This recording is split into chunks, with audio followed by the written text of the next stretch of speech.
കൊച്ചിയിൽ എന്താണ് അവസ്ഥ? അലി അക്ബർ ഷാ.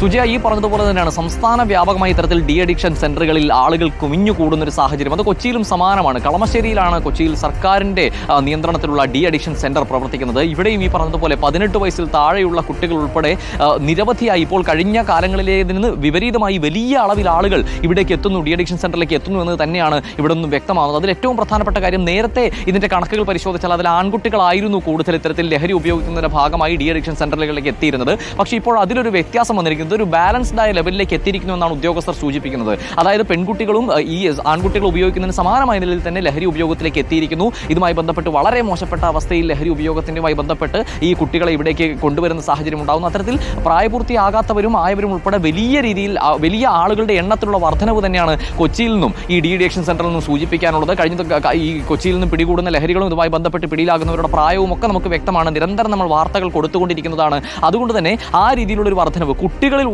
കൂടി വരുന്ന ഈ ലഹരി ഉപയോഗവുമായി ബന്ധപ്പെട്ടുള്ള വർധനവ്, അത് ഡി അഡിക്ഷൻ സെന്ററുകളിലേക്ക് എത്തുന്ന പേഷ്യൻസിന്റെ എണ്ണത്തിലും പ്രതിഫലിക്കുന്നു എന്നുള്ളതാണ് വ്യക്തമാകുന്നത്. അതിൽ ഏറ്റവും പ്രധാനമായും ഈ കണക്കുകൾ വെച്ചുകൊണ്ട് ഉദ്യോഗസ്ഥർ സൂചിപ്പിക്കുന്ന കാര്യം, നേരത്തേതിൽ നിന്നും വ്യത്യസ്തമായി പെൺകുട്ടികളിലും സമാനമായ രീതിയിൽ ലഹരി ഉപയോഗത്തിന്റെ ഒരു ഇടപെടൽ കൂടുതൽ, അത് വർധനവ്, അത് ഈ ആശുപത്രിയിലേക്ക് എത്തുന്ന ഡി അഡിക്ഷൻ സെന്ററിലേക്ക് എത്തുന്ന പേഷ്യൻസിന്റെ എണ്ണത്തിലും പ്രകടമാകുന്നു എന്നതാണ് ഏറ്റവും പ്രധാനമായും ഈ കണക്കുകൾ വെച്ചുകൊണ്ട് നമുക്ക് പറയാൻ കഴിയുക. എന്തായാലും കൊച്ചിയിൽ വലിയ രീതിയിലുള്ള ലഹരി ഉപയോഗം വ്യാപിക്കുന്ന ഈ ഘട്ടത്തിൽ ഇതുമായി ബന്ധപ്പെട്ട് നിരവധി കേസുകൾ റിപ്പോർട്ട് ചെയ്യപ്പെടുന്ന ഈ സാഹചര്യത്തിൽ ഡി അഡിക്ഷൻ സെന്ററുകളിലേക്ക് ലഹരി ഉപയോഗവുമായി വിമുക്തി കേന്ദ്രങ്ങളില്ല എന്നത് ഒരു വസ്തുതയാണ്. കൊച്ചിയിലും അതെ. നമുക്ക് മലപ്പുറത്തേക്കൊന്ന് പോകാം. മുബഷിർ അക്ബർ, ഒരുപാട് കേസുകൾ, അതുപോലെ തന്നെ ടോമ പോലെയുള്ള ഒരു പുതിയ മയക്കുമരുന്നിന്റെ വകഭേദത്തിന്റെ ഉപയോഗം കയ്യോടെ നമ്മൾ പിടിച്ചു കൊടുത്തു, എക്സൈസിന് മുന്നിലേക്ക് കാട്ടിക്കൊടുത്തു.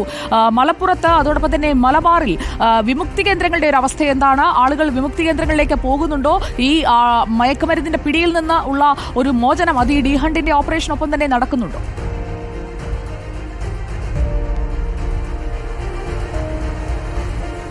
മയക്കുമരുന്നിന് വേണ്ടിയുള്ള പരിശോധനകളും അറസ്റ്റും നടപടികളൊക്കെ തന്നെ ഒരു ഭാഗത്ത് വളരെ ശക്തമായി നടക്കുന്നുണ്ടെങ്കിലും ഇതുമൂലം വളരെ പ്രയാസത്തിലായിട്ടുള്ള അഡിക്ഷനായിട്ടുള്ള ആളുകളെയൊക്കെ തന്നെ കൊണ്ട് നിറഞ്ഞു കവിഞ്ഞിരിക്കുകയാണ് മലപ്പുറം ജില്ലയിൽ, വിശേഷം വടക്കൻ കേരളത്തിലെ വിവിധ ഡി അഡിക്ഷൻ സെന്ററുകൾ എന്നുള്ളത് നമുക്ക് മനസ്സിലാക്കാൻ സാധിക്കുന്നത്. സർക്കാരിൻ്റെ കേന്ദ്രങ്ങൾക്ക് പുറമെ സ്വകാര്യമായി പ്രവർത്തിക്കുന്ന കേന്ദ്രങ്ങൾ ഉൾപ്പെടെ ലഹരിക്ക് അടിമപ്പെട്ട ആളുകളെ കൊണ്ട് നിറഞ്ഞിരിക്കുന്നു എന്നുള്ളതാണ് ഈ മേഖലയിൽ പ്രവർത്തിക്കുന്ന മാനസികാരോഗ്യ വിദഗ്ധരുമായി നമുക്ക് സംസാരിക്കുമ്പോൾ മനസ്സിലാക്കാൻ സാധിക്കുന്നത്. വിശേഷം പ്രായപൂർത്തിയാകാത്ത കുട്ടികൾ ഉൾപ്പെടെ സിന്തറ്റിക് ഡ്രഗ്സിൻ്റെ അമിത ഉപയോഗം പലതരത്തിലുള്ള പ്രശ്നങ്ങൾ ഉണ്ടാക്കുന്നതായിട്ടുള്ള പല സംഭവങ്ങൾ നമ്മൾ നേരത്തെ കണ്ടതാണ്.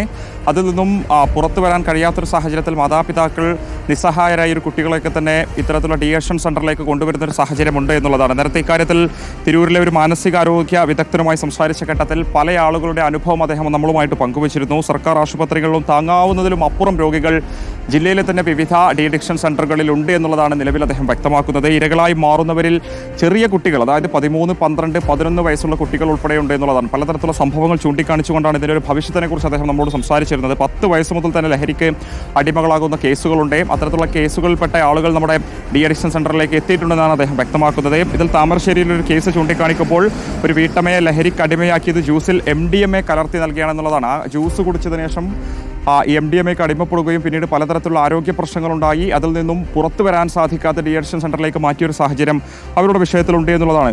കൂടാതെ 13-കാരി കൊക്കൈൻ അടിമയായി മാനസിക നില തെറ്റി ഈ ഡി അഡിക്ഷൻ സെന്ററിലേക്ക് മാറ്റിയ സാഹചര്യം ഉൾപ്പെടെ ജില്ലയിലുണ്ട് എന്നുള്ളതാണ്. എന്തായാലും ഇക്കാര്യത്തിൽ പല നാടുകളിലും പലതരത്തിലുള്ള ജാഗ്രതാ നടപടികൾ, ബോധവൽക്കരണ പരിപാടികളൊക്കെ തന്നെ നടക്കുന്നുണ്ടെങ്കിലും ഇതിൻ്റെ ആഴത്തിലുള്ള ഒരു പ്രതിരോധ പ്രവർത്തനങ്ങൾ നടത്തിയാൽ മാത്രമേ വിദ്യാർത്ഥികൾ ഉൾപ്പെടെ ഇതിൽ നിന്നും പിന്നോട്ട് പോകൂ എന്നുള്ളതാണ് ഈ മേഖലയിൽ. തീർച്ചയായും നമുക്ക് ഈ ഒരു വിമുക്തി എന്ന് പറയുന്നത് ആ ഒരു നീരാളി പിടുത്തത്തിൽ നിന്നുള്ള പൂർണ്ണമായ മോചനമാണ്. അതിനാവശ്യമായ കേന്ദ്രങ്ങൾ ഇപ്പോഴില്ല. മയക്കുമരുന്നിന്റെ വ്യാപനം കൂടുന്നത് പോലെ തന്നെ അതിൽ നിന്ന് പുറത്തേക്ക് വരേണ്ടവരുടെ എണ്ണവും കൂടുകയാണ് എന്നത് മനസ്സിലാക്കിക്കൊണ്ടുള്ള ലഹരിമോചന കേന്ദ്രങ്ങളുടെ എണ്ണം കൂട്ടലാണ് അടിയന്തരമായി ചെയ്യേണ്ടത്. ആ ഒരു വിവരമാണ് ഇപ്പോൾ നമ്മൾ സംസ്ഥാനത്തിന്റെ വിവിധ ഭാഗങ്ങളിൽ നിന്ന് പരിശോധിച്ചത്. താങ്ക് യു മുബഷിർ അക്ബർ, അതുപോലെ തന്നെ റിനു ശ്രീധർ, അലി അക്ബർ ഷാ.